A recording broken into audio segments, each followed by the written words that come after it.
يا صباح الحلو، يسعد لي أوقاتكم يا أحلى حلوين يا أحلى صبايا بالدنيا. ما تواخذوني هيك شوي صوتي متغير عليكم لأنه شوي مريضة، بس حبيت هيك شارك معكم فيديو ما طول عليكم بالغيبة، وهيك تحمست صورت لكم هذا الفيديو لأكلتي المفضلة، واحدة من أكلاتي المفضلة.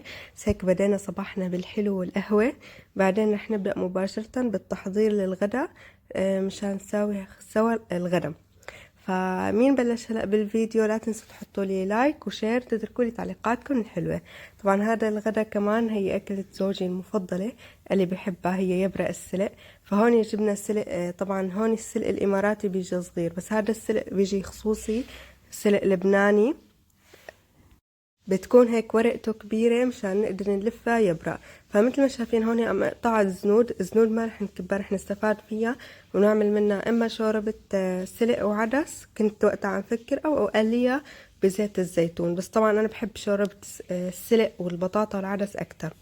هلا هون مثل ما شفتوا عم نقي كل الكمية. رح انقع الورق، رح اتركه ينتقع شوي حتى اغسله واسلقه. ومثل ما شايفين هون مع جنب انا محضرة طنجرة عم سخن فيها مي لبينما يكون هيك نقعت شوي الورق السلق وخلصت نقعته. هون عندي بس حزمة واحدة، يعني 800 جرام، كمية كتير قليلة.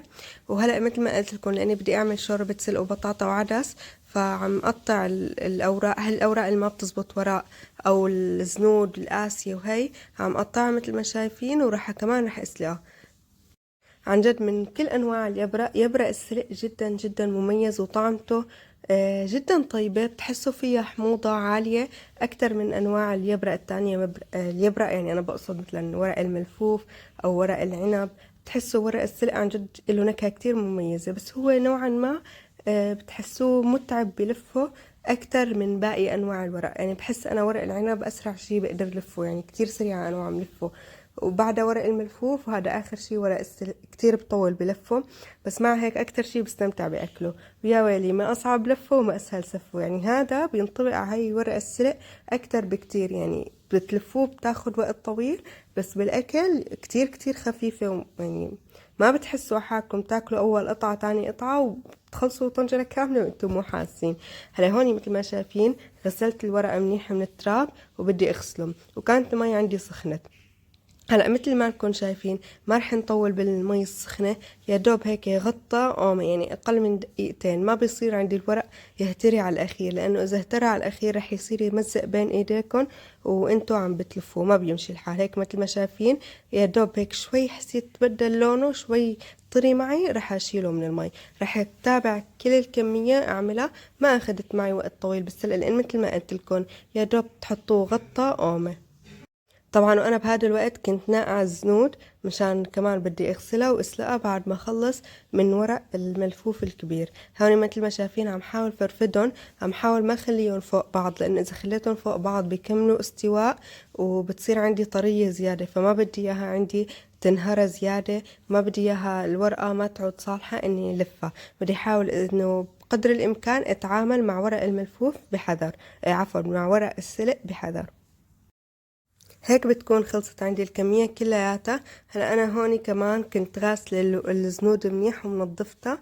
هلا هون رح اتركهم لحتى يبردوا، وبعدها رح بلش تفصيلهم، يعني رح اقطعهم حسب انا كيف بدي لفهم. شايفين هون غسلتهم ونقعتهم، يعني صفيتهم لورق السلق. هلا رح شيل لزنود السلق، فرح شيل ورق السلق ورح اترك الزنود ينسلقوا.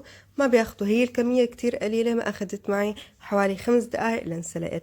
سلقتها. هلا انا ما تابعت هوني معكم ولا عملت معكم شوربة السلق وبطاطا وعدس، بس نقعتها، قصدي بس سلقتها. وبعد ما سلقتها تركتها لتبرد شوي، صفيتها من المي السخنة طبعا، وتركتها لحتى تبرد شوي. بس بردت عندي السلق، يعني زنود السلق، راح اعصرهم، طلع اي فائض مي منهم بتركهم. فيكم بهاي المرحلة بعد ما تعصرون تفرزون بالفريزر اذا ما بدكم تستعملون. اذا بدكم تستعملون عادي فيكم تتركون بالبراد اسبوع، بيقعدوا عندكم بكل رياحة. هون كمان كنت تاركة ورق السلق هيك مع جنب حتى يبرد عندي مثل ما قلت لكم، ويصير عندي اقدر امسكه، اقدر اقطعه مشان فصله وسويه ورق لللف. يعني كتير هاي لحد الآن الخطوات جدا سهلة وبسيطة. هلا مثل ما قلت لكم رح أبلش بالتقطيع. هلا نحنا وقت اللي بنقطع شو بنسوي؟ بنشيل هذا الزند القاسي اللي بالنص مثل ما شايفين. راس السلقة مكان ما بيكون فيه زند بتركه مثل ما هو، ومكان الزند بشيله، والزنود ما بكبهم لا، رح اتركهم وافرشهم بأرض صينية يبرق السلق. يعني رح اتركهم يكونوا مثل هيك غطا من تحت لو يبرق السلق. وتقطيع الحجم حسب انتو الحجم اللي بتحبوها كبيرة ولا صغيرة. بصراحة انا هون شوي مكبرتهم، لاني يعني اذا صغرتون كتير رح ياخد وقت اكتر باللف، فما حبيت انه ياخد مني كتير وقت باللف، لهيك كبرتهم شوي وحسيت بيكون اسهل لي بالشغل. هذا الحجم اللي حسيته بيناسبني. بس مثل ما قلت لكم هيك بقطعهم وبشيل الزند القاسي. هلا في كم وحدة ما ضل لونها أخضر بس ما بيأثر، هيك صار لونها أسود مو أخضر، بس عادي ما بيأثر. هلا كمان كملت هيك كل الكمية، ومثل ما شايفين مع جنب كنت مجهزة كاسة رز. غاسلتها ونقعتها كتير منيح، يعني نقعتها حوالي ساعتين. يفضل انكم تنقعوا الرز كتير منيح، لانه وبراء السلق ما بياخد وقت بالاستواء ابدا. يعني مجرد ما تحطوه نص ساعة بيكون مستوي عندكم، فبدكم تعطوا مجال للرز انه يستوي بسرعة. لهيك يفضل انكم تنقعوا الرز قبل بوقت منيح. حتى اللحمة اللي بدكم تستعملوها اما يفضل ان تكون مستوية قبل احسن. او انا هون جربت تجربة اني حطها هي مو مستوية. بصراحة نحنا ببيت اهلي كنا ستوية. هوني مثل ما شايفين عم ورجيكم انه الزنود حطيتهم بسفل الطنجرة اللي بدي احط فيها اليبرق. هلا بالنسبة لتتبيلة الرز ملح فلفل بهار مشكل وحمض الليمون، هذا كله طبعا حسب الرغبة، واللحمة الناعمة. هلا قلت لكم نحن ببيت اهلي كنا نستعمل لحمة القاورما او لحمة مستواية، بس هوني حماتي قالت لي انه لا عادي، انه اللحمة المفرومة اذا مو إذا مو مفرومة راس عصفور، إذا مفرومة بالماكينة بتستوي بقلب الإبرة. فحبيت أجرب، وكمان ضفت معلقة كبيرة من السمنة. حبيت أجرب شوف اللحمة بتستوي عن جد أو لا. كمان هون ضفت معلقة كبيرة من سمنة البقرة الحلوب، أو يعني أي سمنة حيوانية طيبة عندكم، هيك بتعطيها نكهة كتير طيبة. واللحمة ضفت حوالي 100 جرام من اللحمة، ما يعني ما تكتروا كتير لحمة. هلا بصراحة أنا هون تجربتي استوت عندي اللحمة الحمد لله، يعني عادي حتى لو ما كانت مستوية قبل استوت عندي. بس إذا اللحمة أخشن من هيك عندكم يمكن ما تستوي معكم، لهيك حاولوا تتأكدوا إنكم تستوا اللحمة قبل. هلا بدعك المكونات مع بعض كتير منيح، تأكد من الملح والحمض. هلا كل ما حمضتوها لهالأكلة بتطلع كتير أطيب معكم. وبعدها بنبدأ باللف. في مكون أخير نسيت لكم إياه لحشوة يبرق السلق، اللي هو الزيت النباتي. الزيت النباتي مثل حشوة الكوسة محشي أو اليبرق العنب، كل الحشوات اليبرق بيساعد الرز إنه يكون مفرفد دردر فلفل بقلب اليبرق، حسب انت شو بتقولوا له. هلا هوني بهيك خلصنا. هلا صارت عن جد الحشوة عندي جاهزة. حسيت ناقصها شوية ملح، رجعت ضفت لها شوية ملح، ورح نبدأ باللف. بسم الله الرحمن الرحيم.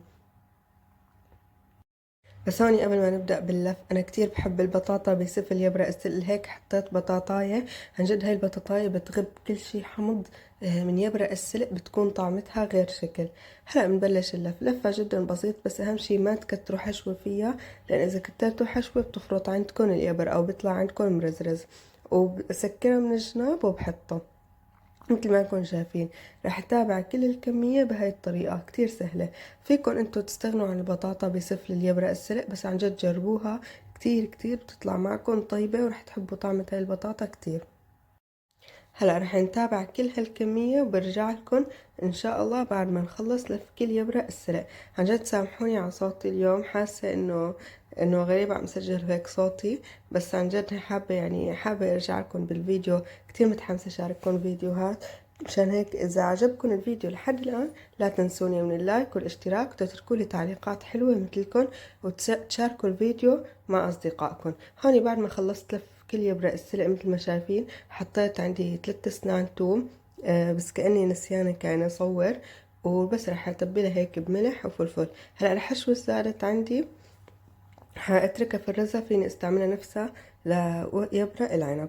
هلا هوني المي، هلا هوني حطيت ملح وفلفل اسود مثل ما قلت لكم، عفوا قصدي ملح وحمض الليمون. عن جد ما تواخذوني اني تعبانة شوي، عم هيك تركيزي عم يروح.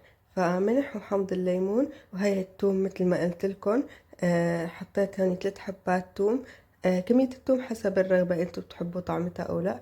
فهيك دوبت اول شي المي، الملح والحمض بالمي، بس ما نسيت غربطت معكم. هون اجيت استعملت تقيلة اليبرق اللي عندي، طلع مقاسه اكبر من الطنجرة، لهيك استعملت الطريقة التقليدية بالتقليد. حطيت صحن وبعدها حطيت فوقه طنجرة مي، مشان اضغط اليبرق. طبعا طنجرة المي ما عبيتها كتير، هون عم اتأكد انه طنجرة المي لحالها وزنها كافي ولا بدها مي، لانه الكمية اليبرق كتير قليلة عندي، ما بدي كمان عندي الورق ينهرس زيادة. وضفت باقي كمية المي وخلاص، بس رح اتركهم حتى يستووا. فيكن كمان بهالمرحلة تضيفوا معلقة سمنة، بس نحنا ما بنحب الدهنة كتير، لهيك ما ضفنا معلقة سمنة مع اليبرق. هوني شايفين هي عم تستوي، لا تشوفوا ريحة البيت شو صارت بتشهي، بتاخد العقل عن جد. ريحة البيت صارت خيال. كتير كتير طيبة. الحمد لله بعد ما استوت هيك لجنبها صحن لبن بيطلع غير شكل. شايفين هلأ هيك المنظر ما أحلاه، وعن جد أكلة ما في أسهل منه، بدقيقة بتاكلوها. كتير كتير خفيفة هالأكلة ولطيفة. وحتى إذا هيك مثل هيك كمية قليلة أبدا شغلها ما بتحسوه متعب بالنسبة لكم. شايفين كيف هيك حبات الرز ما تفزروا اليبرقات وهيك، معناتها شغلنا على التمام التمام. هاني بس خلصنا شغلنا رحنا على القرية العالمية، فأنا هيك صورت لكم شوية لقطات من العروض، حبيت شاركها معكم، بتمنى هيك تعجبكم.